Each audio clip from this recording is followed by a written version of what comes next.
Well, she did. Okay, welcome to the Asheville City Council work session.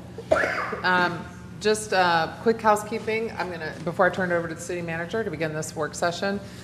This is a work session, and so during work sessions, we do not take public comment, but we will hear presentations, maybe have some discussion, and then there'll be some information about what the follow-up will be.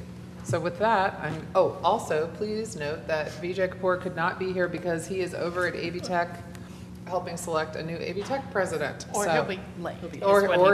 And when he's done doing that, he will come here, and so he will therefore be late. Okay, Thank you, Mayor. thank you. Good afternoon. Today's work session is going to be focused around developing and getting some concurrence, we hope, from council as it relates to hotel development. As you all know, we will have Todd Okoltaney, the director of the planning department, come up just shortly to talk about the process. But essentially, we had the assistance of the Urban Land Institute, and I just really want to acknowledge Teresa Salmon, who's the executive director of the Charlotte District Office, as well as Keith McVeigh, who was the chair of the committee, the group that came to Charlotte. They're from Charlotte. They came to Asheville to look at our current standards, to meet with people to discuss some of their issues and concerns, and actually to just respond to concerns and issues that have been raised both by actually developers, hoteliers, nonprofit groups, community organizations, elected officials, and even staff. So what we, again, hope to accomplish today is that we will provide you with some information, the recommendations from the ULI group. We will recommend some things particularly related to next steps around some of the regulatory strategies that they identified. And we will also ask for your concurrence, again, to see if there's something we should be doing differently. And with that, I will turn it over to Todd to begin the presentation.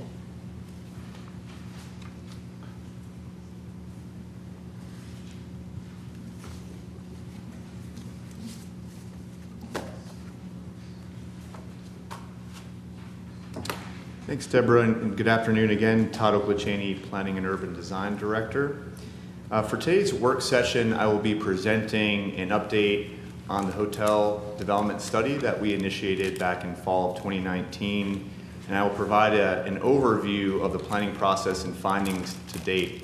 As Ms. Campbell mentioned, at the conclusion of the work session, staff will seek council's concurrence on recommendations that were proposed by the Urban Land Institute, and we will also seek council's concurrence on staff's approach as to which recommendations we might prioritize over the next few months during the moratorium. I've included two breaks in the presentation after the briefing book overview and after the overview of the recommendations for ULI for any questions or discussion that you might want to have, but also feel free to interrupt me during the presentation to ask any questions that you might have. We've already noted, the study for hotel development began in the fall of 2019. The purpose of the study is to look at hotel development impacts and to develop recommendations. When the study first initiated, we did so by entering into a contract with the Urban Land Institute. ULI is an educational and research nonprofit organization that has expertise and members that have expertise in real estate development and land development issues.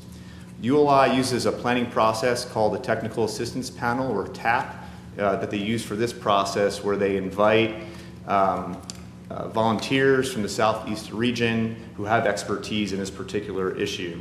And Ms. Campbell mentioned who some of those volunteers were, and the chair of that TAP panel. ULI came to City of Asheville 2 times. The first meeting was in January, on January 9th of this year, where they held a public workshop to solicit comments and input from the community on any concerns that they had related to hotel development.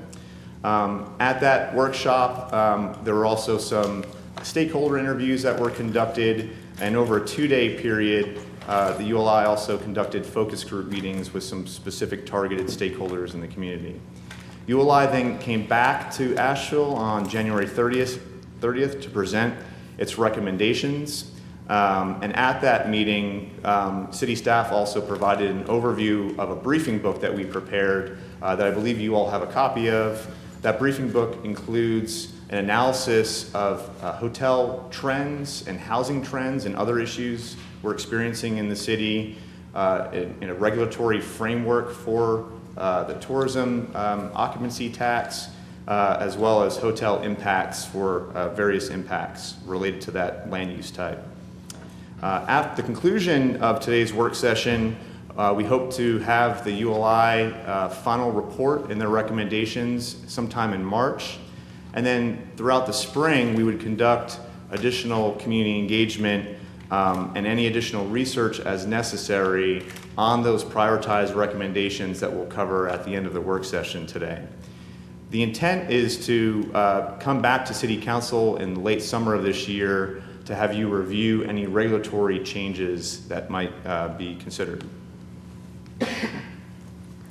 So these were some of the questions that we asked throughout the technical assistance panel process, and these questions served as the framework for the planning process and for the briefing book that we prepared.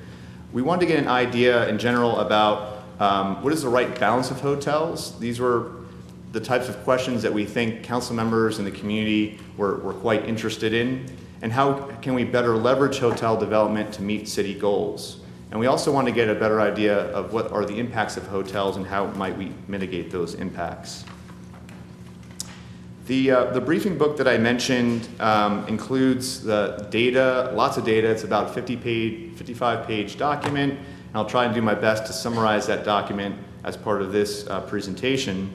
And that included a lot of data and information on hotel trends in the community. As I mentioned, the regulatory framework for the tourism regulations, both locally and at the state level. And then finally, hotel impacts. The types of impacts that we looked at included impacts on transportation and parking, impacts on infrastructure, such as city sewer and water, community safety impacts, economic, environmental, and finally social impacts, such as displacement. The next few slides, I will cover some of the highlights and salient points from the briefing book. As many of you know, Asheville has sort of been a tourism community for a long time, and dating back to the early 1900s, we had about 15 hotels at the time 100 years ago. We're now up to about 85 hotels and over 8,300 hotel rooms in Asheville as a city as a whole. In particular, though, in the last 10 years, we've experienced an uptick and an increased rate of hotel development in the city. We've had about a 25% growth rate for hotel development in the last 10 years compared to about an 11% rate for population growth in the city. We also continue to maintain high occupancy rates for hotels. Throughout the year, we reach about an 85% peak for hotel occupancy rates, particularly during the summer and fall months. Throughout the rest of the year, that hotel occupancy rate might reach about 75%, and it dips, though, during the winter months, especially during December, January, and February. All of these rates, except for the winter months, all exceed typical occupancy rates that you might find on the state average or on the national average. We also looked at growth in the short-term vacation rental industry, and we've noted that it's kind of difficult to identify the exact number of short-term vacation rentals we have in the community, but based on data that we have, we believe that there's about one short-term vacation rental unit for every 4 hotel rooms, to give you a sense of the ratio of STVRs to hotels. We also know that the rate of growth for short-term vacation rentals has increased quite a bit over the last couple of years. The hotel briefing book didn't just look at hotels. We were also interested in looking at housing impacts in the community. and wages, and looking at economic impacts of hotels. And we wanted to see how all these things were interrelated to each other. And what we've noted in length in the briefing book are things we already know, especially from our Bowen report on housing affordability and supply and demand in the city, is that housing affordability continues to be a major issue and a top priority in the community. We also want to get a better understanding in the briefing report about visitation. In particular, we looked at the number of visitors coming to Asheville and the region, and we know that number to Buncombe County is about 11 million or more so visitors, but we wanted to get a better understanding of who those visitors are. And what we found is that a lot of the visitors are coming here not just to stay overnight, but they're here to visit Asheville and Buncombe County region to shop, to go use healthcare facilities, for entertainment, and for other reasons. And we had this pie chart. What we kind of show here is that overnight trips represent about 35% of those visitations. So majority of the trips that we see for visitors are not the typical type of tourists that you would think of that stay overnight, because about 65% of visitors that come here throughout the year represent those day trips for people that are coming here for these different reasons. And I think that's important to kind of note as we looked at the briefing report and impacts of visitors to our region in general, is that we experience a lot of impacts to our infrastructure, to our roads, our streets, our sidewalks, and facilities. But a lot of those impacts are from not just the overnight visitors, but mainly from the day trippers that are coming here daily, the commuting population, and then generally overall our growing population in general for the city and for the region. And Todd, I've got a quick question. That 65% does or does not include the 50,000 people a day who come here to work? That does not, Does my not understanding does not that. include that additional. Okay, so that's an additional 50,000 people a day on top of that. What number doesn't? The 65% of day trippers. So we also have this commuting population that's been increasing as folks move out to the Right. county and surrounding counties, and our daily population rises from those commuters that come here Yep. on a daily basis. But in the briefing book, it talks about a total of 11.1 million visitors a year, and I thought that was a combination of, No, it's not. It doesn't include the commuters. My understanding is Is the that chart daily that- commuter population is a different data point.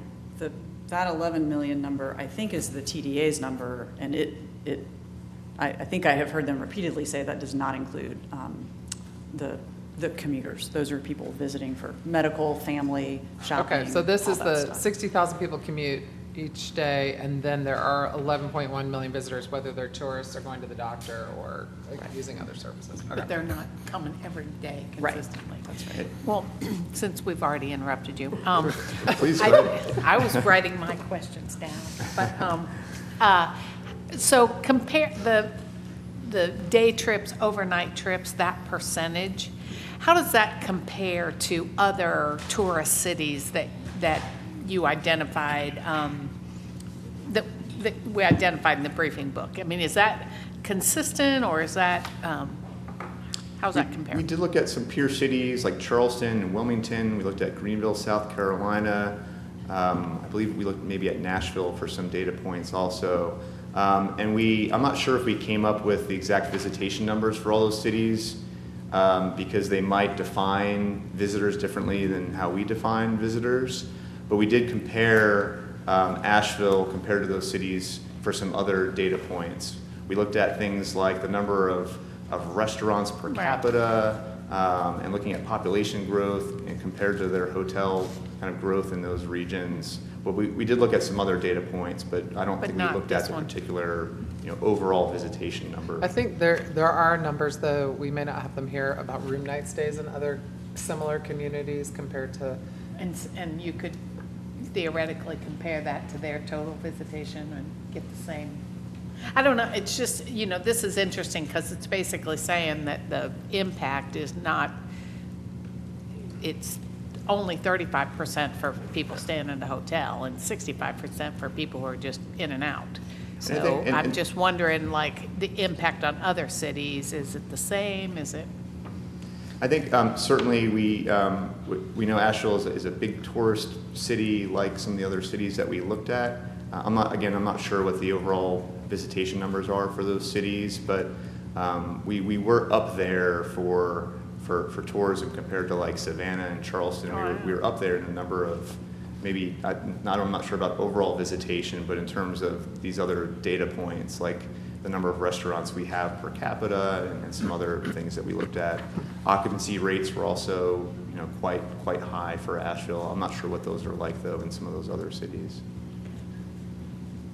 And I think kind of the overall point here though is that, and the next couple of slides might cover this, is that we looked at hotel development as a specific land use compared to other land uses in the city to analyze impacts. But what we want to acknowledge is that a lot of the infrastructure impacts that we see are not just from the number of visitors, but when we spoke with folks like in our police department and fire department, the number of calls that they receive, a lot of that was attributed to our population growth as well and other land uses, and not just in particularly hotel development. And I think, so these next few slides then cover kind of the impacts of hotel as a use compared to other land uses. And one of the things we found is that hotels as a use doesn't necessarily generate the same amount of impact or have the same impact as some other land uses, or it might have a similar impact. So to give you an example for water and sewer impacts, hotels use approximately 2,700 gallons per room per month. When you compare that to residential uses generate about 4,500 gallons per unit per month. So just looking at those two uses, hotels have a lesser kind of impact on water services in the city. We also wanted to look at water and wastewater citywide. So we looked at what is our overall capacity for our water system and our overall capacity for our wastewater treatment plant. And we're at about 50% capacity overall for the overall system that we have. I think obviously what we see though a lot of times with any type of development are those impacts are localized. And when a development application comes in and they have to see if there's a sufficient water pipe size or sewer pipe size, that those things often need to be addressed at that time. And city staff often meets with like at the MSD and other utilities to kind of look on a case-by-case basis and try to look where our growth trends are happening so we can try to match and align where our growth is happening with infrastructure upgrades that we need. In the briefing report, we also looked at impacts on community safety. In particular, we had conversations with the Asheville Fire Department and Asheville Police Department and trying to understand the number of phone calls that they receive as it relates to just hotels.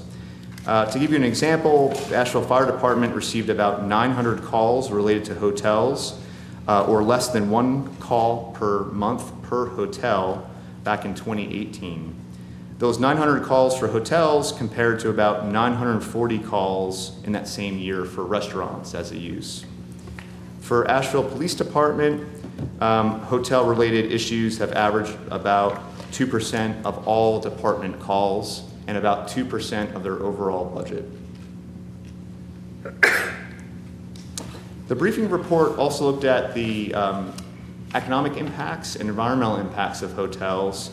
Generally speaking... excuse me, Todd, could I, before yes. you move further, when it says that hotels generally do not place a greater burden on public safety, fire, and police, but these are calls directly to a hotel. That doesn't mean that the tourist in the street that got mugged, that's not part of this equation. So is that addressed here at all? How often a tourist is involved in a crime? You're correct that this analysis only looked at hotels as a use and whether those calls were generating from a hotel. Right. I'm not sure if APD or Asheville Fire Department have those statistics for calls that happen, in other places and whether they could attribute that They to do. They tourists. provided it to us before. What they can tell us is if the victim is a resident or not, and that's just an indicator of whether the person who called 911 essentially was a visitor Lived or in not. Asheville. Yeah, lived in the city or county or outside. And again, I think one of our challenges with preparing the briefing report as much as we could, we tried to look at the impact of hotel development as a land use and not necessarily tourism, which is, it's kind of, it can be hard to separate those two sometimes. And I think in particular, as we look at environmental impacts, we really had to look more at impacts of tourism in general versus just hotel development as a land use.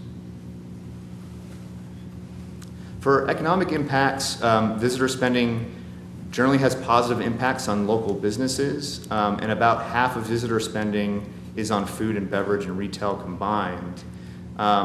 We also, we have a lot of information on economic impacts. A lot of this information comes from the TDA, so we have that information in the report. I won't go over all those numbers necessarily as part of this presentation, but I did want to highlight a couple of things that we thought were interesting from the briefing report. One of those is that Buncombe County ranks in the top 4 jurisdictions in the state for collections of the occupancy tax, and we are #1 in the state for the amount that goes toward our marketing and promotion for tourism. Another thing that we were asked to look at. Are we then #1 per capita or actual the gross revenue number? Like, in other words, we're spending more in marketing than Charlotte is? Correct. For dollar for dollar? As a gross number, dollar for Actual dollar. dollars. We did look at per capita also. Asheville, on a per capita basis, is generally higher than those other bigger jurisdictions like Mecklenburg, Wake County. When we get to the beach counties like Dare County, some of those beach communities have a higher per capita of tourism dollars spent per capita. We believe mainly because those beach communities have a smaller population, so that number goes up quite a bit per capita. But our total number spent on marketing is the highest in the state. That's correct. Another important data point that we looked at overall were wages in the tourism industry. So we looked at accommodations and food service wages, and we noted that combined, that those wages are the lowest paying job sector in the region, but that they're higher than the state average by 16%. We also looked at wages overall for a variety of different job sectors throughout the community, and overall in Asheville, our wages are lower than in many areas in the state average or national average. But in particular, we want to focus again on accommodations and food service industry wages. When we separate food service industry wages from accommodations, those wages go up by about 30%, to give you an idea also. But they're still, again, low compared to other job sectors within the region, but we do pay, when we say we, the accommodations industry does pay higher wages on average compared to the state. Todd, on page 12 of the briefing book, Which, by the way, I think we need to link to the agenda because it wasn't linked. The presentation was linked to the agenda, but not this briefing book. I guess I'm questioning the statement, because it doesn't seem to me that it ties to, when I see Asheville's red bar that's restaurants. And we're talking about average employee salary. Right, average employee salary. I see that Asheville's a little bit shy of 20,000, but North Carolina's red bar, which is restaurants, is at like 45 or 48,000. So Asheville doesn't pay. For that particular industry, we're about 16% higher. For which one? For accommodations and food industry. Well, what's restaurants? Isn't the red and yellow bar restaurants and Let's see, that was bars? page 16. 12. I'm sorry, 12.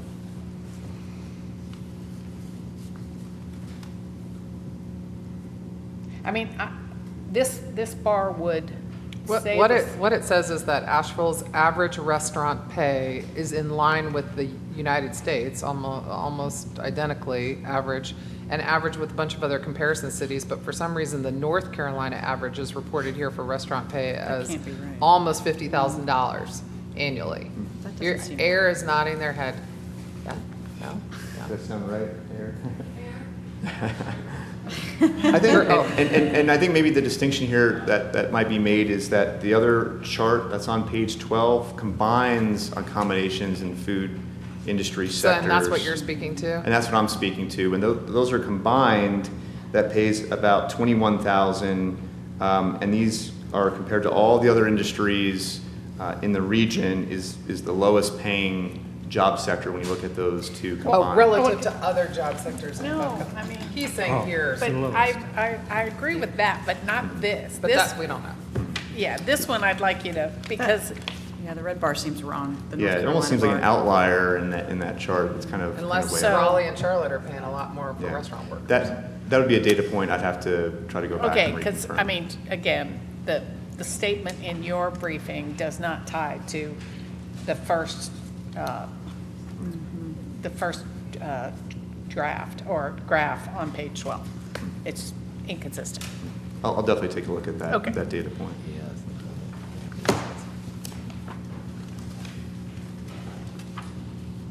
I think the other thing we haven't covered here yet are these environmental impacts, and in particular, we were interested in impacts on climate change and greenhouse gas emissions.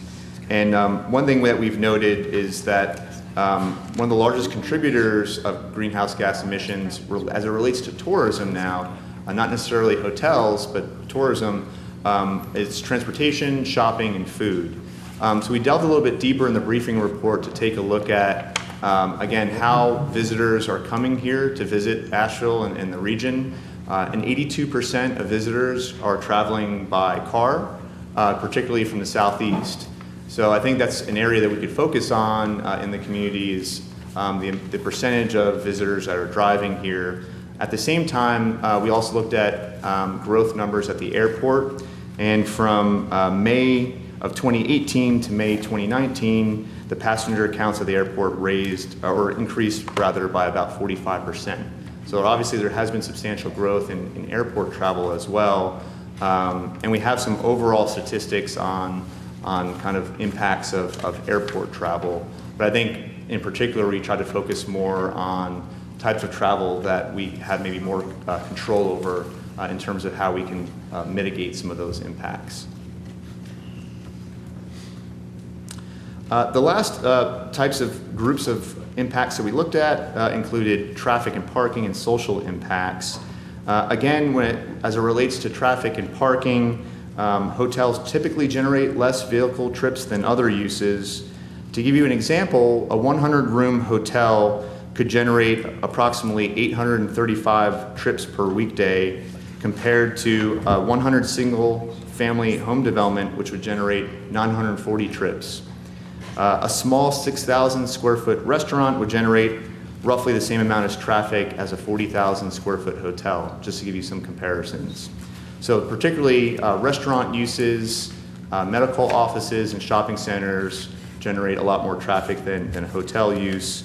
Residential uses might depend upon the size of that residential development to understand the impacts of a hotel development versus a residential development. Parking requirements for hotels are also typically less than other uses. Our UDO also requires right now about 1 parking space for every 2 hotel rooms, as compared to roughly speaking 1 parking space for every dwelling unit for a housing development. Nonetheless, parking is still a top concern that's been identified annually by the Asheville Downtown Association in their annual survey of businesses and residents in downtown. So that's something that we wanted to note as well, is that parking availability is still a concern for that group. We also tried to look at the best that we could and try to understand social impacts of hotel development. And I think one thing that we found is that's still somewhat hard to quantify. In particular, what we wanted to understand is the impact of hotels on things like displacement, for example. And what I can say is that we are starting to generate and create better tools to help understand those impacts and to help inform our decision making. As an example, as part of this process and in the report, we created a vulnerability map. It's a tool that we copied from the city of Portland that looks at neighborhoods that are the most vulnerable to displacement in the city. We looked at data such as race, income, educational attainment, and some other data points to formulate this map. and which neighborhoods are most vulnerable. And we could then overlay different types of development on that map to see what impact it might have on a particular vulnerable neighborhood. We've also started preparing for some projects, a racial equity toolkit. This is something that we did for our urban centers rezoning that you should be seeing in the next couple of months. The racial equity toolkit was a way for us to ask questions such as who's benefiting from this particular development or zoning proposal, what are the unintended consequences of this decision, and what are some mitigation and impacts that we need to consider. So these are tools that we're starting to use and are becoming more common, and I think they'll better help inform our decision making as we look at social impacts for all different types of development in our community. So I have a break here if there's any additional discussion or questions just on the briefing book portion before we get into ULI's recommendations. I'm struck by a couple of things. I think you said earlier that by staff's estimate, and you don't have complete information just because you don't, you're thinking there's one short-term rental room in Asheville or in Buncombe County per how many hotel rooms? 4, you said? It's like one short-term vacation rental listing for every 4 hotel rooms. 4 hotel rooms. Okay, so we don't know how many bedrooms the short-term rental listing could have, 1, 2, 3, 4, whatever the case may be, because. Nor do we know if it's legal. I mean, that's only what's because the listed. companies won't provide the. And I think another way to look at it would be, we have anywhere from maybe 1,500 to 2,000 listings that we're aware of for short-term vacation rentals. I mean, what I'm struck by is the ratio of short-term rental stays to hotel room night stays and the growth. There's a chart in here that shows that it has skyrocketed in just the last 3 years, where the room night stays are almost 2 to 1, 2 hotel room night stays for 1 short-term rental room night stay. For our community, that's massive. I mean, we and that has happened in just the last few years. And it's sort of hard to quantify that impact because, you're looking at a neighborhood and you don't know how many of short-term rentals or homestays or whatever the case. The other thing that is interesting to me on the briefing book, which is now available online, and I think it was earlier because this briefing book got circulated way back when, but here it is back again. It's chock full of a lot of really interesting information. On page 38, it compares us to Savannah, Wilmington, Chattanooga, Charleston, Greenville, South Carolina. Those are kind of our sister cities. And it talks about the share of the room tax that those cities receive, which varies anywhere from Greenville at a low of over $3 million to Savannah at the high, $11.6 million. And Asheville, of course, receives 0 because it all goes to the Tourism Development Authority, and then it indirectly receives funds if the Tourism Development Authority's TPDF grants make grants to the cities. So did you find any other cities that you would think are comparable to Asheville that did not receive directly any of the room tax? We have done some additional analysis on this, and not everything is maybe in the briefing report as we continue to look at this. And we did look at other jurisdictions within North Carolina because that data is very readily available. We're trying to look and delve a little bit deeper into cities like Charleston and Savannah to really get an understanding again of that, like, per capita of promotional dollars per capita, to get an understanding of that balance. I think one thing we found in particular in North Carolina is that how the hotel occupancy tax dollars are allocated for what uses differs quite a bit amongst jurisdictions. For some cities, for example, like in Wilmington, they receive a portion of the occupancy tax for their convention center, for example. Right. Some other coastal cities receive a portion of the occupancy tax for beach nourishment or for public services like fire and police and solid waste services. So it does vary quite a bit for how that money is used. And again, what is that percentage that's allocated for marketing compared to like a tourism product development fund? Go ahead. Well, since Esther's pointing out or interesting tidbits from the briefing book, I would point us to page 33 that also shows the hotel location and the TPDF grant distribution. It shows Asheville having roughly something a little shy of 70 hotels, and outside of Asheville in Buncombe County, looks like about 18 hotels, and the disproportionate allocation of TPDF awards, less to Asheville relatively. But one thing I would ask is, on page 33, I mean, it's interesting the number of hotels, but I would argue that that we need to look at the number of hotel rooms, because, I mean, so. Well, here it has the room number on. I know, but I'm not going to do the math. Oh. But I was just wondering if, on page 33, if we could do this same graph based on the number of hotel rooms, because I think that's, I mean, the number of hotels is obviously important, but the number of hotel rooms also talks about visitation. I mean, to just help with the discussion with the TDA about when they're making allocations between outside of the city of Asheville and inside the city of Asheville. We can certainly do that. Yeah.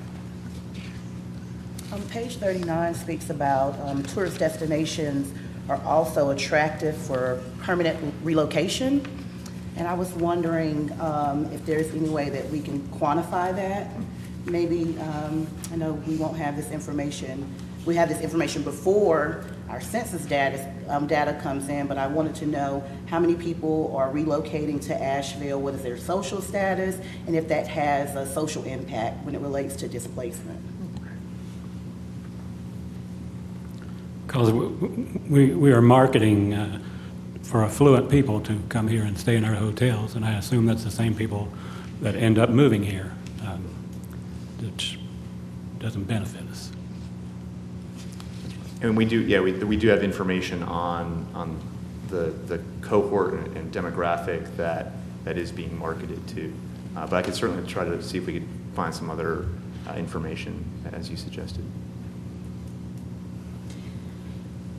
Yeah, and again, I mean, kind of a broader question. I really would like to understand that the difference between the overnight stays and the day visits as it relates to, the effect on all this. Like when I look at the population per restaurant and those kind of things, it didn't seem like the briefing book was able to sort of explain why Asheville's numbers looked a little different than other. And I'm one other cities that are tourist or highly touristed. And I'm just wondering if it has to do with that, the number of non-overnight guests versus overnight guests. Just because the numbers look kind of wacky, and I'm wondering if that's one of the reasons. I think we might be able to delve a little bit deeper and see what some of the peer cities show in terms of their that makeup for day visitors versus night visitors. I'm not sure though if we'll be able to maybe quantify impacts directly associated with like day visitors, for example. And that's why for our briefing report we try to focus more on hotel development as a land use rather than impacts of tourism. Right. It gets a little bit harder to maybe determine what those impacts are for visitors that come here during the day, as opposed to just looking at a land use like hotels. But I think we can certainly look at, again, those peer cities to see what their makeup is, if we can find some data on that, about what percentage of day visitors versus overnight visitors that they have. And then the other thought is, given the fact that the city of Asheville has so many short-term vacation rentals, I mean, looks like it's somewhat disproportionate to the other cities. I mean, I'm just wondering if we should look at that, I mean, you know, sort of look at the short-term vacation rentals as a land use also. I mean, we're kind of isolating hotels, but it looks as if we've got a disproportionate number of short-term rentals, and I'm just wondering if there's somehow we could incorporate that into this analysis a little bit more. We could definitely try. I know even for us, it's sometimes short-term vacation rental data can be hard to come by and understand. I think especially for North Carolina, we certainly, Asheville leads as a city in terms of being proactive in enforcing short-term vacation rentals. And a lot of other cities are starting to copy what we're doing here in Asheville, but also not many cities are experiencing the same amount of growth for short-term vacation rentals as we are.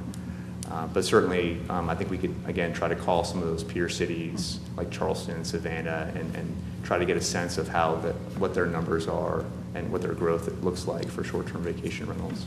Because, and then just another question, and it might help them find the information.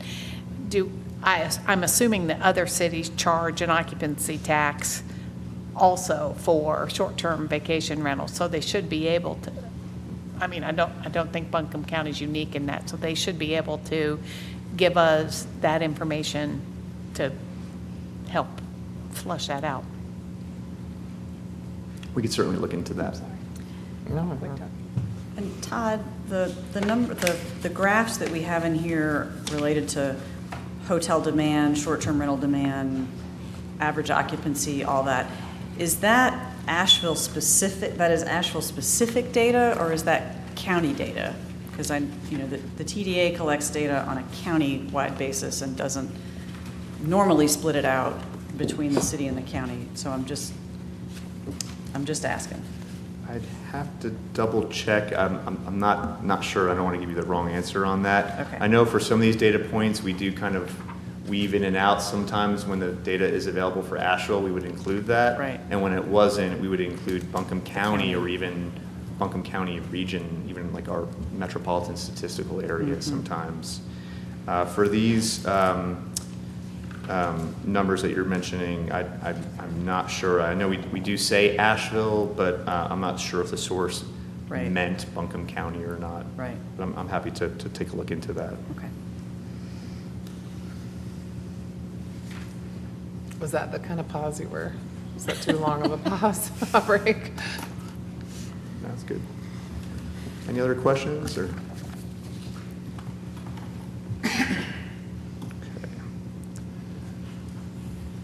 Now we get into kind of the meat of the presentation and the recommendations proposed by Urban Land Institute. We've kind of separated this first into looking at big ideas, that these ideas should be kept in mind as we review the remaining ULI recommendations. And in general, what I would say is ULI looked at tourism in a way that, kind of in a positive way for the community, that we have an opportunity to leverage tourism and hotel development to achieve community wants and needs. And I think that's kind of a summation of some of these big ideas, that we can leverage that use, again, to get what we need in the community and to mitigate some of the impacts. In order to do that, ULI suggested that we strengthen our partnerships with others and build trust in the community, that we equip everyone in the community with facts, and we've tried to do that with the briefing report as best as we could.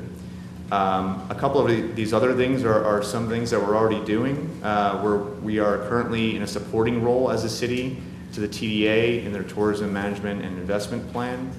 And finally, this is kind of one of the major issues that at the beginning of the study that we recognized is that there was this interest in providing more predictability and transparency in the development review process as it relates to hotel development. And some of the recommendations that you'll see are related to that big idea. And just to put that in English, I think what that really means is take approval away from council, and that council would put in place policies that then would allow staff to do the approval and not have it come to us. Is that the way that translates? Possibly. In part, I think that is one way to look at it. Another way is to also provide that this kind of standardized criteria and level the playing field for applicants, that everyone knows what the rules are. Got it. We also, the following recommendations are more specific, and we've tried to group those into different categories to make it a little bit easier to understand the recommendations. So the categories are revenue generating recommendations, planning recommendations, and regulatory recommendations. For the revenue generating recommendations, the first bullet highlights an opportunity that we have for our rights of way during construction and how that right of way is used. During hotel construction or any development that's under construction within the city, and particularly our downtown area, has an impact on our right of way during construction. So this recommendation would focus on having a lease agreement with the developer where there would be a sort of a fee assessed for use of public right of way, our sidewalks, our vehicular lanes, bike lanes, and parking, and we could reach that type of fee schedule and agreement through a lease agreement for uses that are under construction for use of public right-of-way. And I would add to that, I don't think we've been aggressive about this, and I know other cities do this. In addition, making sure that there is a way to travel down a sidewalk while something's under construction. And a lot of times in Asheville, they just take up the whole sidewalk in a lane and everyone They has say to good cross luck. the street. And you go to other cities and they've got, they've had to build scaffolding so you can continue to use the sidewalk while the construction goes on. It seems to me like we should be able to get something in place that requires that modification. If we charge them enough for the sidewalk use, it'll be easier to build the scaffolding. Well, we wouldn't build it, they would have to No, provide it. that's what I'm saying. Yeah. It would be less expensive for them to build the scaffolding than to use the I'm sidewalk. saying do both, but. And we've been successful with that idea on a case-by-case basis, but certainly it's not something that I we know, really yeah, have- I don't know we why have we haven't standardized yet. standardized that. Yeah. It baffles me. We could definitely take a look at that. I know we do charge, if they park construction equipment in a parking space, they just pay the daily fee for the parking space. There's another aspect for this particular revenue generating recommendation where there's an enforcement piece to it also, that we could set a certain time limit for use of right-of-way and hold developers who are constructing to that time limit. So these are things that the Transportation Department, in concert with the City Attorney's Office, is currently looking at. The next bullet is something that you all may be familiar from several years ago, that there was an ordinance passed in 2012 to create what I would call the framework for a downtown business improvement district, or what we call a municipal service district. As you know, a bid is a self-imposed way for downtown businesses and property owners to fund enhanced services or improvements within a particular area, and in this case, the downtown. At that time, there were a lot of concerns related to the bid, such as ensuring that downtown remains an inclusive place for people, and that tax impacts on local businesses were mitigated. Therefore, at the time, with the business improvement district idea and the framework that was established several years ago, we haven't, as a city, implemented a tax mechanism yet for the area within that district. Another revenue generating idea, again, is to explore a food and beverage tax. This, again, isn't a new idea. It was explored back in, I believe, November of 2018. Again, there were some concerns at the time with the food and beverage tax when we asked who it might impact within the community. And I know there was some discussion at the time about possibly applying that tax to restaurants that serve alcohol, to maybe that you could align that better with visitors coming to the community and coming to restaurants for that. ULI also had another idea related to this tax, that if state law allows it, that you could increase the threshold for at which point the tax would would be applied. So for example, for the first $10 or $15 of spending at a restaurant, that tax might be exempt. So that was one consideration that ULI had as part of this overall recommendation. And finally, renegotiating the tax split for the hotel occupancy tax is something that I believe is already kind of currently underway. In terms I of feel like that's like when someone's like, you should just lose weight. Yes, we should do that, yes. So I have a question here. I know that we are trying to renegotiate the tax split for the occupancy tax. I hear that, though not directly involved, I'm hearing the number that we're trying to get to 33% as opposed to 25%. To me, this number is still way low. I would much rather we reverse the entire thing to 25-75, going the other way. And I would just say that if you go back and look at when we started Bell Share and when we created this occupancy tax, those things were needed at the time to reverse the decline in visitation and realize the associated economic benefits of tourism. In 2013, we decided that Bell Share was no longer needed. It had served its purpose for that we already had all the tourism that we needed. And I would personally say the same thing about the TDA. Mission accomplished, and maybe it's time to look at a whole different way of doing this. So I would push for us to not stop at 33%, but push for well beyond that. And I think that's a valid point. I'm going to talk a little bit about this tomorrow when I do the State of the Downtown address, but the legislature, of course, controls the room tax because it's controlled by local legislation. And currently, the committee that considers the room tax for local governments has adopted committee guidelines that say that the room tax shall be a split of no more than 33-63. So 33% for tourism-related expenses, 66% for marketing. And those are the current committee guidelines the legislature is using. So while I agree with you, Brian, that I think we can make a case that we don't fit the normal situation, that the committee guidelines shouldn't apply to Asheville because now it's bringing in $25 million a year and we're spending more money on marketing than you just told us, any city in the state of North Carolina. In the state of Maine. In the state of Maine. I wonder if that, okay. But I think with the current legislature, we would probably not see movement on a bill that was different than the committee guidelines in all reality. And that may be fine. I mean, it may be important that we take that position and that means there's no change at all, or we decide to move incrementally and at least move it to whatever the committee guidelines will allow, which is better than what this situation is. But that's not, we don't have to finish that conversation today, but that's somewhat of the reality that we're dealing with.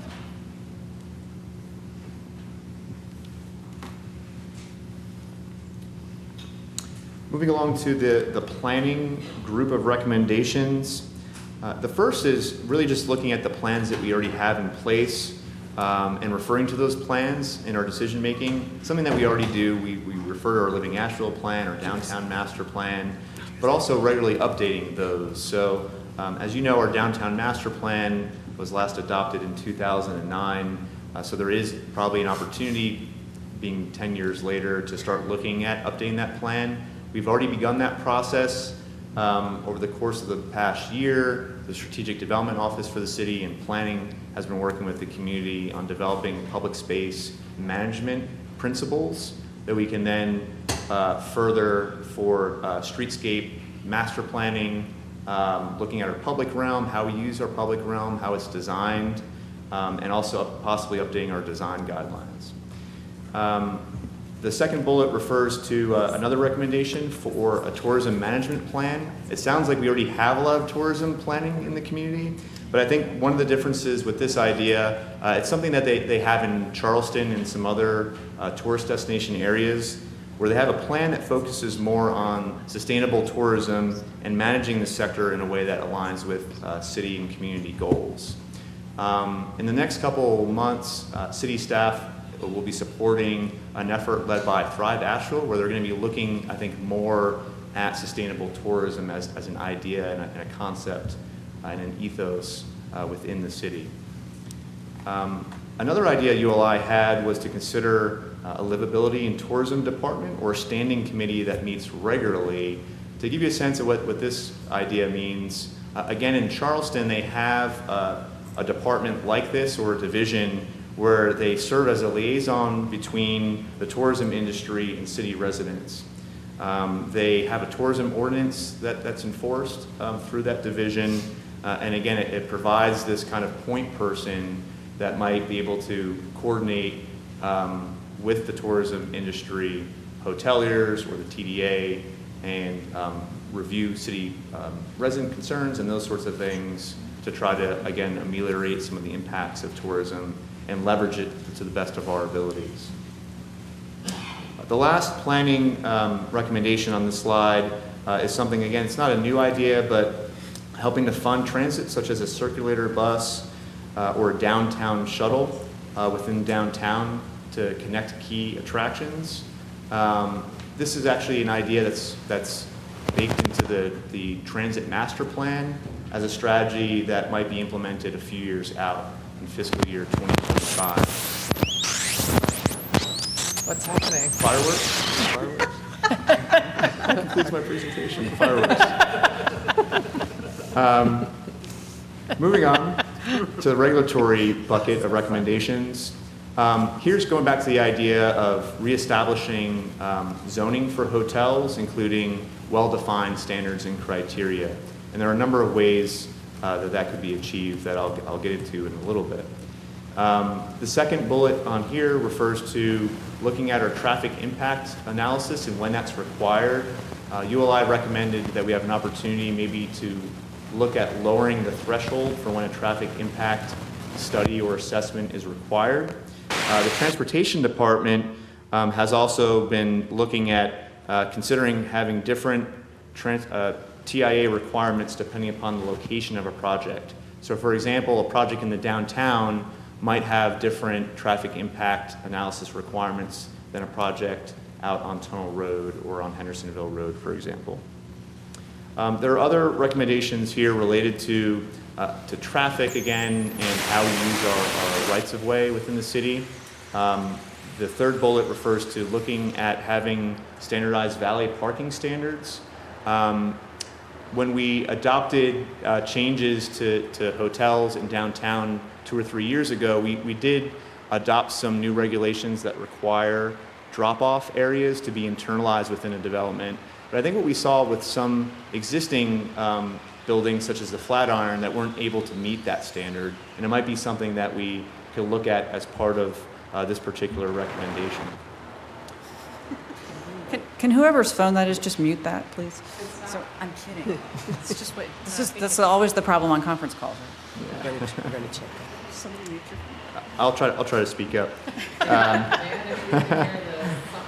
Fix it. Something's happening. Dan's down in the basement doing something.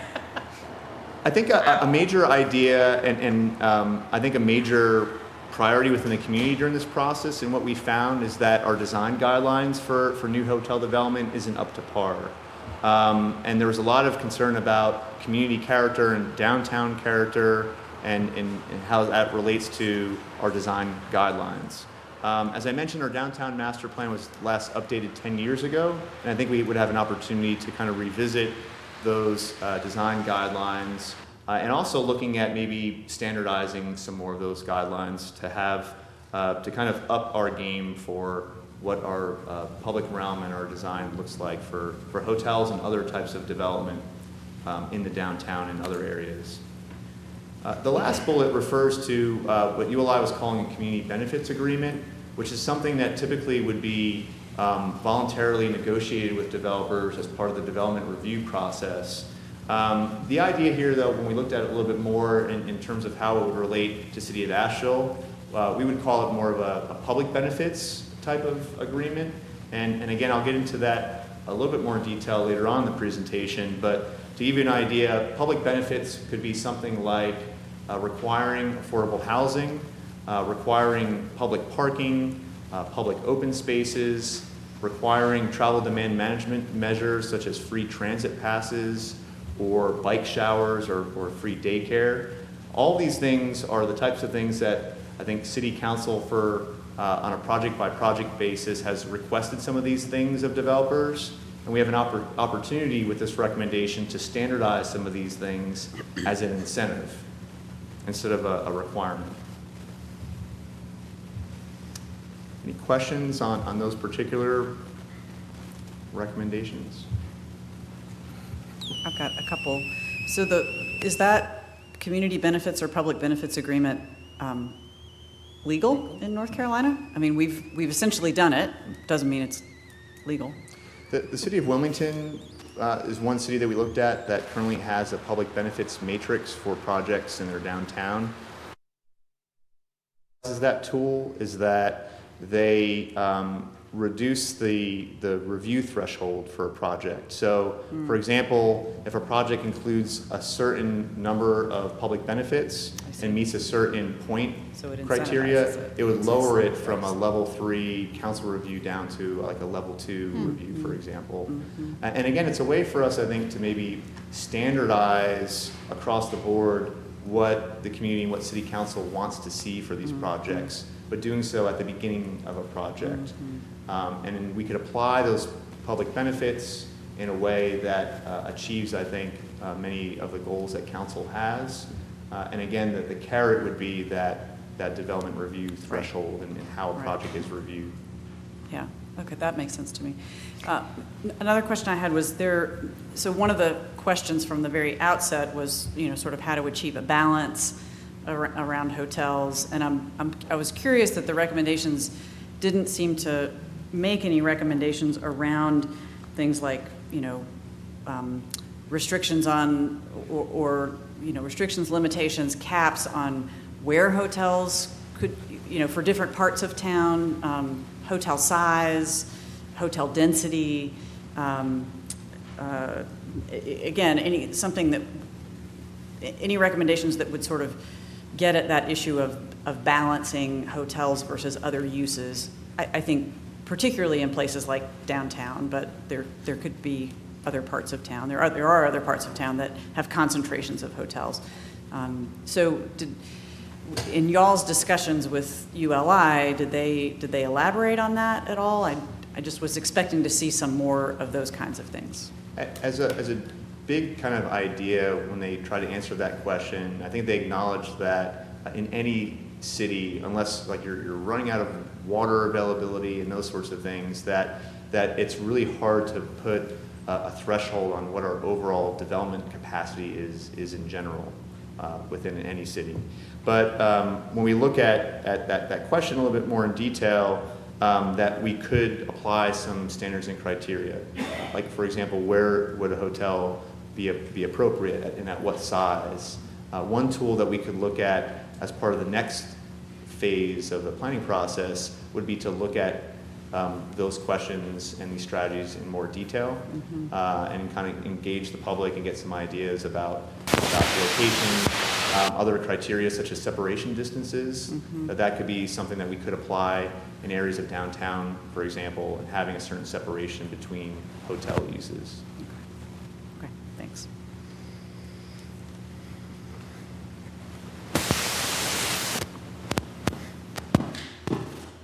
Okay, I'll try to wrap this up before our speaker system blows up. So what we're looking at this part of the presentation in the work session is for council concurrence on our next steps. What we've tried to do is boil down and distill the recommendations into recommendations that we feel like we can prioritize and we have the time to work on over the next few months. So these are the short-term recommendations that staff feels we could accomplish in the next few months while the moratorium is still in place. It mainly includes the regulatory strategies that I mentioned and one revenue-generating strategy as it relates to leasing that city right away during construction. For the regulatory requirements and recommendations.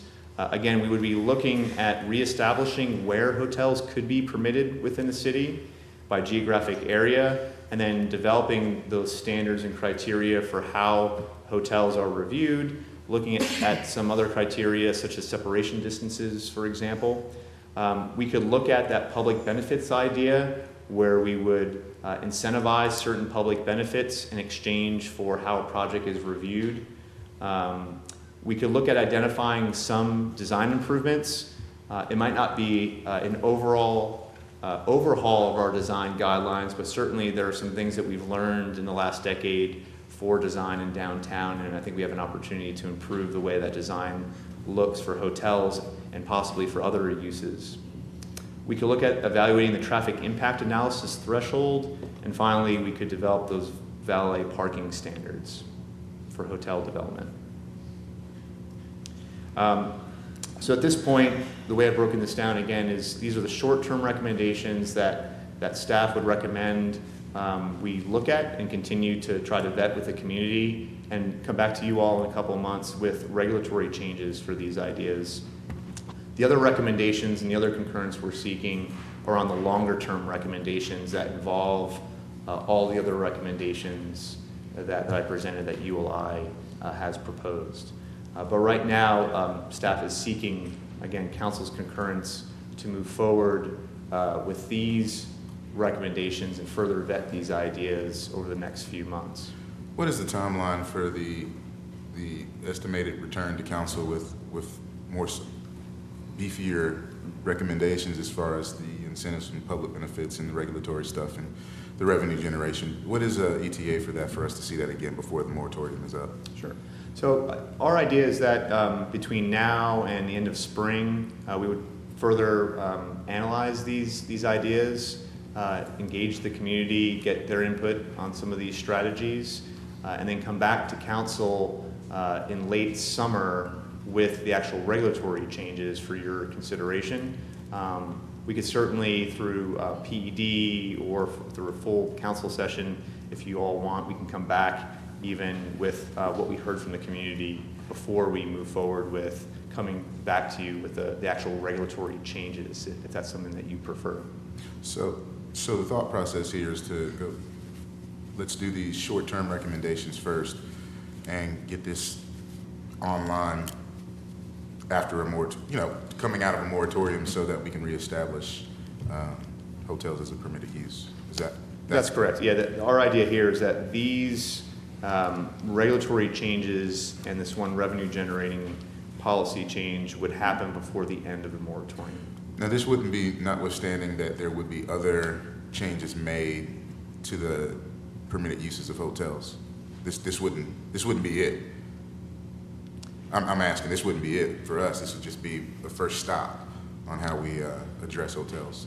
Yeah, I think the idea here is as a permitted land use, currently we actually prohibit hotels throughout the city except for the resort district, which is a very limited area within the city. So the idea here is that we could reintroduce where hotels are permitted, but with additional standards and criteria and those public benefits that I mentioned as an incentive to try to achieve city council and community goals. And Todd, just to clarify, when you say prohibit, they're not allowed by right. So you just can't go out and develop a hotel. It's a conditional use, and it has to come through council to be approved. Through the conditional zoning process.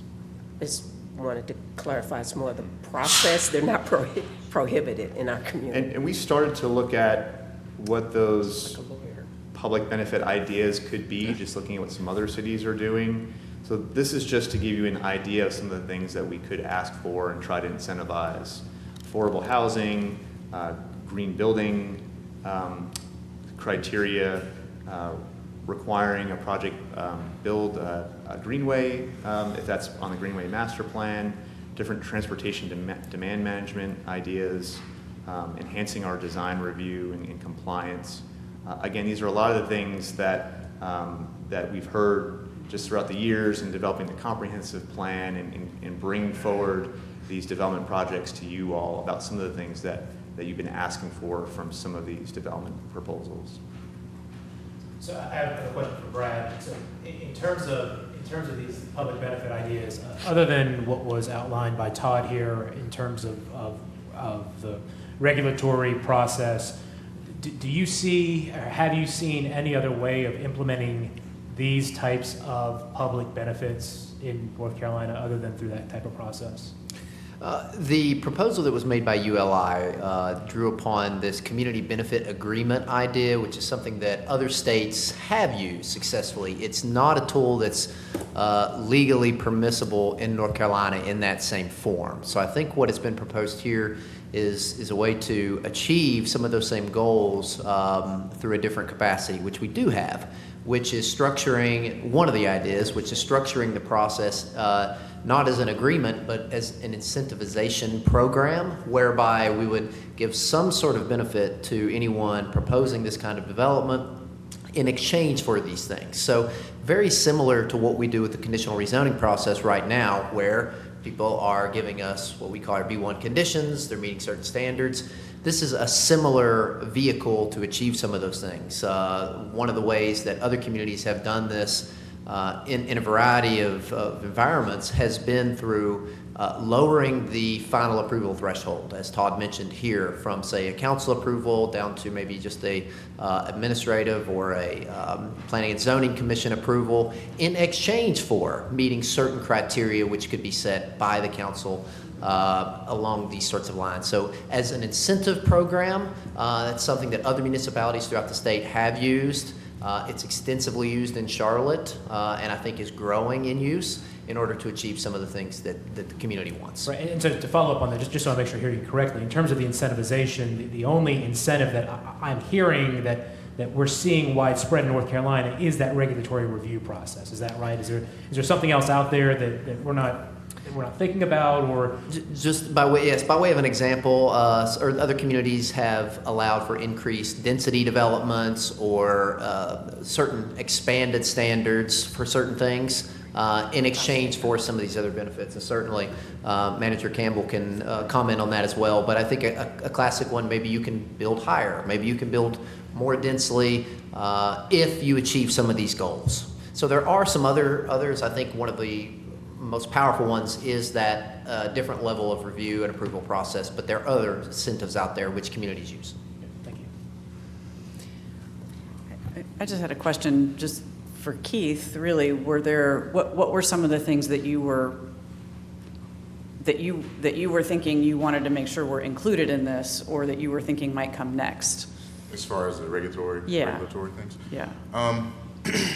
I think the initial steps would be to look at staff recommendations, but along that process to come back to council in some way, shape, or form, so we could do a little bit of deep diving on our own to kind of throw some things in there. I know that, when we talk about affordable housing, that's been something that has been mentioned in the past about having that included in some of these standards, housing choice vouchers, all these sorts of things that could go into this incentive package that would help lower the threshold and maybe particularly have a hotel be permitted without coming to council, but also keeping the ability to have that zoning come in front of council if they don't achieve any of these goals.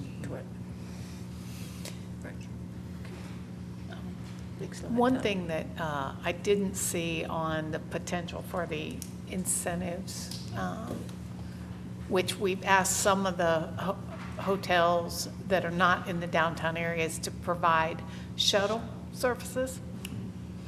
And that, I don't see that on there. And then one question and a concern I guess I always have with some of these are, what happens if 5 years after a hotel gets authorized that they stop doing recycling or composting? I mean, what's the city's enforcement? Yeah, what do you do if they stop complying with a B1 condition or these public benefit ideas? I mean, some of them are, clearly like, once they spend money on affordable housing, that's spent, and you understand that. But if it's an ongoing, like daycare, I think Brad might want to speak to this. My understanding, though, is that these are just become part of the development permit and approval for the project. But, okay, so 5 years down the road, they stop doing that. What are you going to do? Tell them they need to take down their hotel? There could be how we kind of conduct our regular enforcement for a project that doesn't comply with our B1 conditions, for example, as part of a conditional zoning, is that we would, investigate and possibly issue a notice of violation and possibly Zoning citations violation. and Okay. fines. It's a zoning violation, okay. Well, if you could just add as one of the potentials, the shuttles. Absolutely. 'Cause I would have had it on there, I just probably couldn't fit it. But okay, great idea. okay.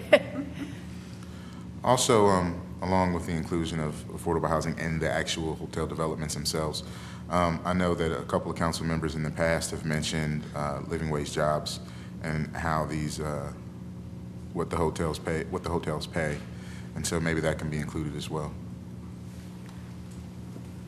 And back to what Gwen was stating there, I mean, how are we proving that when folks commit to us that they're going to provide living wage jobs, that they're actually doing so?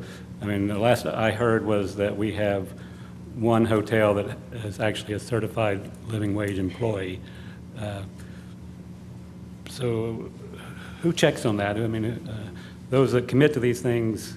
I think first we just have to investigate as to what public benefits we think we can legally do, and any of the public benefits would have a very specific standard for them, some kind of number or threshold attached to it that would be very clear about what we're asking for. So we would do our best to try to define what you're referring to. What does living wage mean, or like what is that standard for that public benefit? We would try to make that very clear for all of those public benefits. But I'm specifically asking about the enforcement of it. I mean, how do we know that folks ever comply to these promises that they make? Again, I think we would any of the public benefits we would have to see if it's legal for us to do as an incentive, and then we would treat it as any other kind of zoning violation. If someone doesn't do something that their permit says that they should do, there would be a notice of violation or possible citation.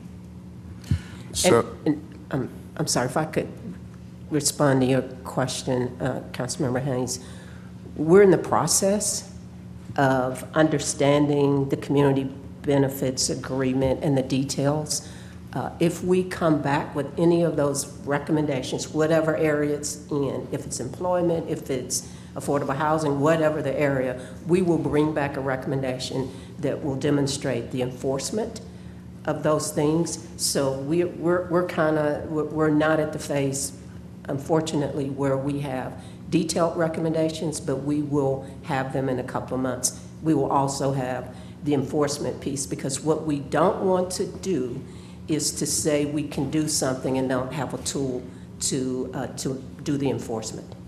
So my statement was pretty much going to be along the same lines of what you just mentioned, as far as the enforcement mechanism that Councilman Haynes and Councilwoman Whistler brought up, as far as making sure that that is a very important piece, how it expanded abilities of that enforcement, because if the enforcement mechanism isn't adequate, then it doesn't matter what we do, because as Councilwoman Vice Mayor Whistler mentioned, what happens 5 years from now, 10 years from now? How do we keep this in So play?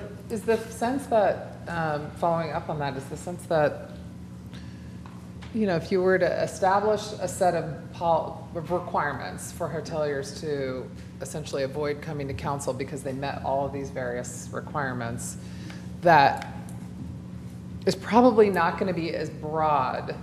I guess I'm looking at the lawyer, but it's not going to be as broad as we sometimes make it within the context of a CZ, because when we have a hotel application before us, we have reached an agreement with lots of different criteria that are very specific to the particular application. And I think you raise an important point. I mean, we've had hoteliers that'll say, I'm going to pay a living wage, but under North Carolina law, there is no way to enforce that as a condition. I mean, this won't change that, because cities can't make that a zoning requirement. But we have been able to informally extract the, Well, they've made the they've commitment, made but it. just verbal. Right, and so this would be, I think it would be a change. I mean, but, I mean, we're not getting into the, into the weeds here yet over this, but conceptually, it would mean something a little different than what we're used to. A We little have to more get one really size fits all. creative here. Yeah, well, we could, but I'm just saying, are there things that we would be giving up because they're just technically not legally enforceable in North Carolina that we couldn't draft into the ordinance? Right, well, I mean, I think that's where the legal ramifications are. We'd have to explore it. How can we be creative to make sure the enforcement happens? Okay, so on the surface, there may not seem like anything, but what are some other ways that we can what can we create and be creative, and how to make that enforcement some other way, where it may not be a notice of violation, where it may be something else, where if you fail to do X, you will do Y, or whatever. I mean, we don't know what that is, and Yeah. of course, I'm not gonna get in the I weeds, mean, but. I was talking with a council member, and I can't remember if it was Chapel Hill or, but they were saying, and she was an attorney, I mean, she was saying, one way to do this is to, enter into a development agreement with each applicant, because a development agreement will let you put in all kinds of strange things, like, we want you to have 3-foot high shrubs, or whatever the case may be, you can, but then I don't think it works as an incentive, because it would be kind of like a modification of what our conditional zoning is right now. So it's not meaningfully different. Like, for instance, this is one of those crazy creative things, like, is there a mechanism that maybe our enforcement of these things would not be able to go so far, but as far as possibly placing a lien? I mean, I see some of the looks on people's faces, but I mean, when you talk about an enforcement mechanism, I think the enforcement mechanism itself has to be strong enough in order for these developments to hold true to what they say they're going to do. So if you fail to do what you're going to do and there's a lien placed on your establishment, I mean, that's really big. Well, and I'm not talking about the enforcement issues. I mean, what I'm trying to say is, okay, so right now we have a developer that comes before us and says, I will pay a living wage to my employees. I make that promise. We can't make it a condition legally in North Carolina, but they make that promise. We couldn't build that particular, for example, that particular requirement into these new rules, new hypothetical rules. We couldn't ever lien a developer's property for failing to pay a living wage, because it's not a legally enforceable requirement under North Carolina zoning law. So we would have to have a bucket of things that we could enforce. Correct. Right. Yeah. Brad, you were about to say something. Was that what you were? Well, just to respond to this, I think the mayor's point is precise in terms of where some of the limitations from a zoning perspective would be. To Councilman Young's point, I think some of our goal with this would be to revision the legal road we would take to achieve some of these things. We're not at a point of development yet that we can say definitively yes or no on some of these things. But we're not ready to say no is the final answer, and we want to try to see what we might have in the toolkit that would get us there or closer to some of these goals beyond what we've been able to do thus far, or beyond what we could do normally under our zoning authority. So I think part of what the process will be from a legal standpoint will be seeing what we can do with our zoning power, where we may have to look somewhere else, and what those roadmaps may look like. But one of the points I wanted to make, just one other question I have for you all. I mean, we seem to be talking a lot about the public benefits, and I'm not going to speak for other council members, but it seems to be, a view that many folks are looking into, and I certainly want to explore that route. One question that may come up as we get down there is, with respect to those public benefits, is this something where we say these are specifically the public benefits you must have, or do we do something like I think I heard you say with Wilmington, where they've got some type of matrix, where it almost sounds like more of a Luigi type program, where we say, look, you can pick and choose. These are what they are. This is what they're worth. That complicates it a little bit, but at the same time, the fight we'll have to have if we don't do it that way is what's going to go in there, right, and what's not going to go in there, and that may be a tough tough fight to have here, but again, that's something maybe you all can look at and think about as we're, because it's not just the benefits themselves, it's how are those much? benefits actually administered, right? How are we going to implement them? Certainly, and I think what we could look at, to your point, council member, is that it might be a mix of things. There might be some benefits that we say you have to do this benefit, and there might be other benefits that are part of that scoring Luigi type of system. Moving forward, I would also say there was a mention of community input, considering that this is, we're at this specific place with a hotel moratorium and what we're going to do moving forward. This has been of interest to the community in ways that could have never imagined. But there's going to have to be a very robust conversation with the community, and their input is going to have to be taken very seriously and presented to council with whatever sort of listening session or input session that happens. And it seems like it's going to have to happen pretty quickly here. Absolutely. We'll do that. Okay, so do I have a head nod for staff to at least pursue these ideas with the community and come back to you all in the next few months?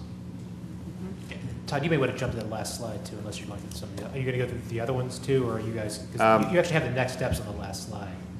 Here Yeah, so That first slide was the one you wanted direction on. This one is this one also like possible stage head nod or 2. direction as a stage 2, that these are basically all the other recommendations that we would not, we can't guarantee that we'll be able to look at in the next few months during the hotel moratorium and before it ends. That the short-term recommendations, we think we could definitely look at those things.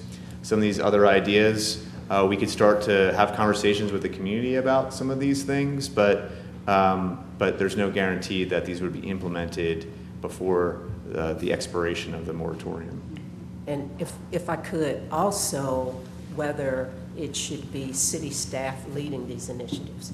So, for example, the tax split from the hotel occupancy tax. Certainly staff is very willing to support, but I don't know that that is a conversation that staff needs to be leading. So some of this is a combination of longer term, how do we develop partnerships and decide who's best to take lead on these efforts? Yeah, I mean, the Business Improvement District, after we went to Maine for our, Oh, that's why you're saying Maine. Yeah.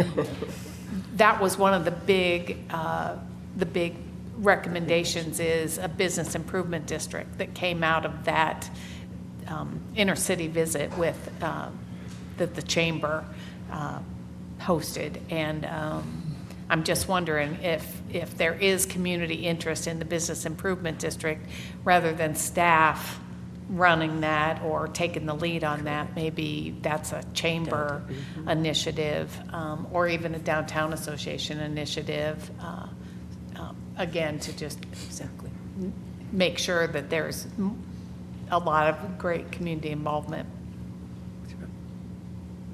And really the same with the food and beverage tax, to your point. I mean, it becomes a bit of a political conversation rather than something staff can initiate.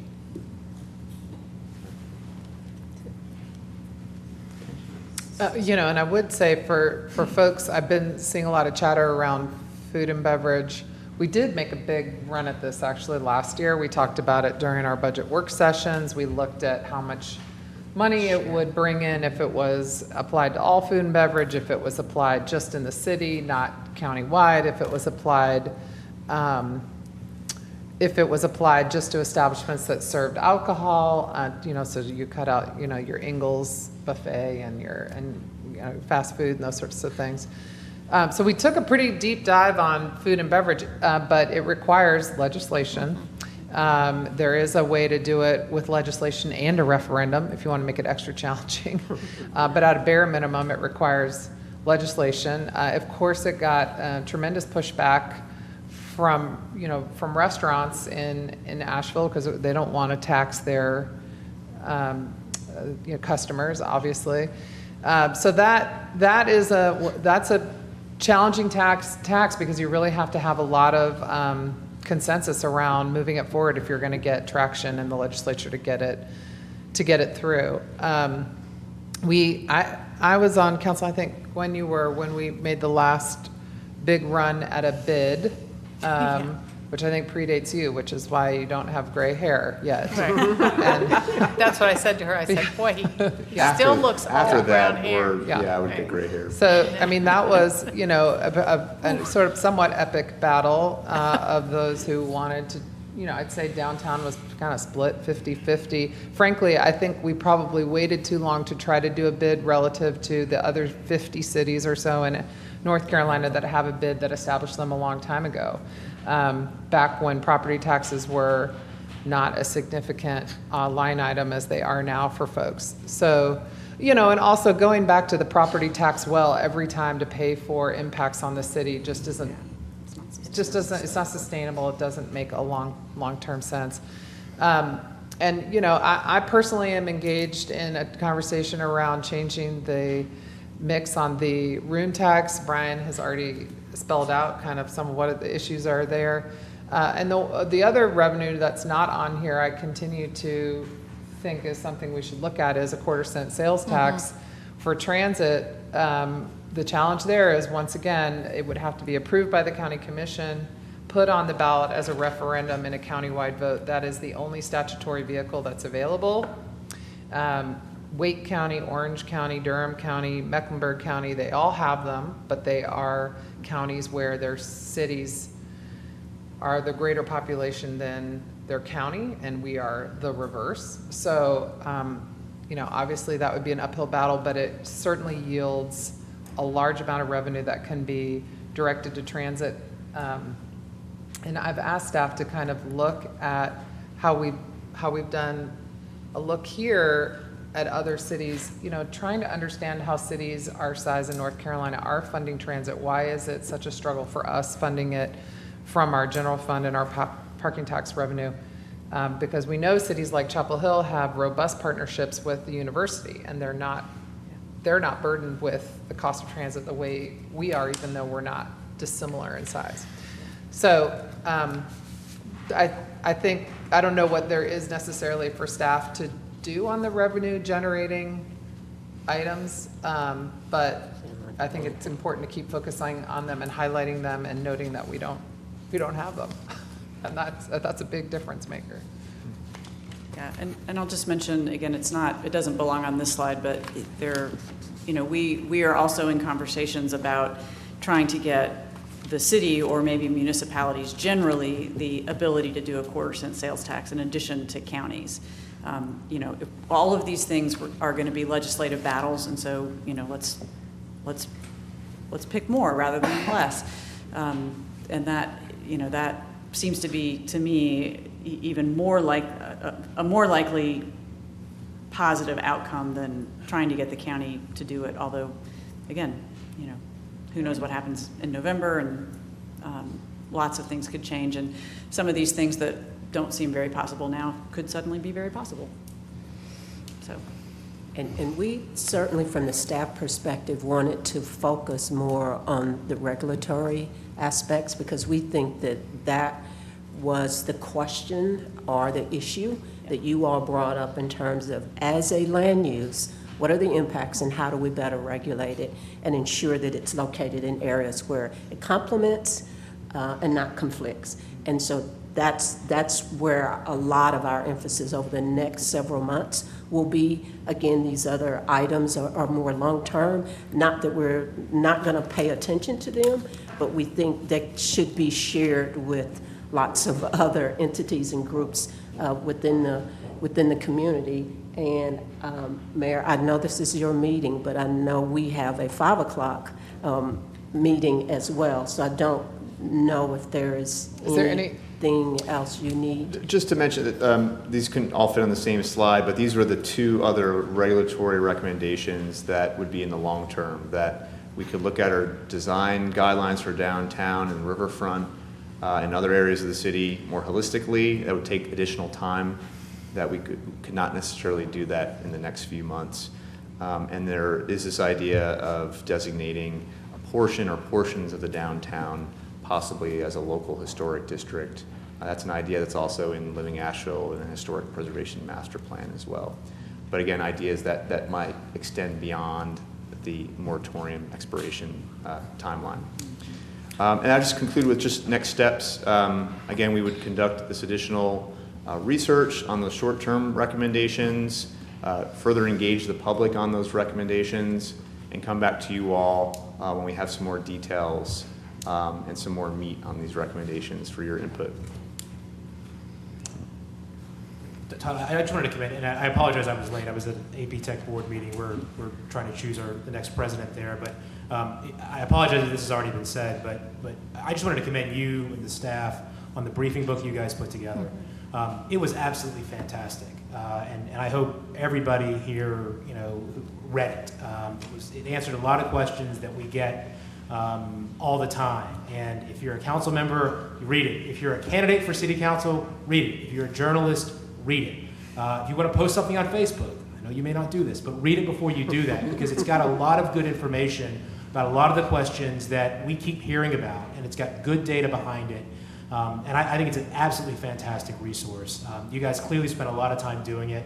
I know there was compliments from ULI from it as well, and Ms. Campbell, you should let folks know about that. But it was an excellent, excellent job, and I just wanted to say thank you for the amount of effort you guys have put into this already. Appreciate it. Thank you. And appreciate the other comments, and we look forward to coming back to you in a couple of months. Thank you, Todd. Thank you.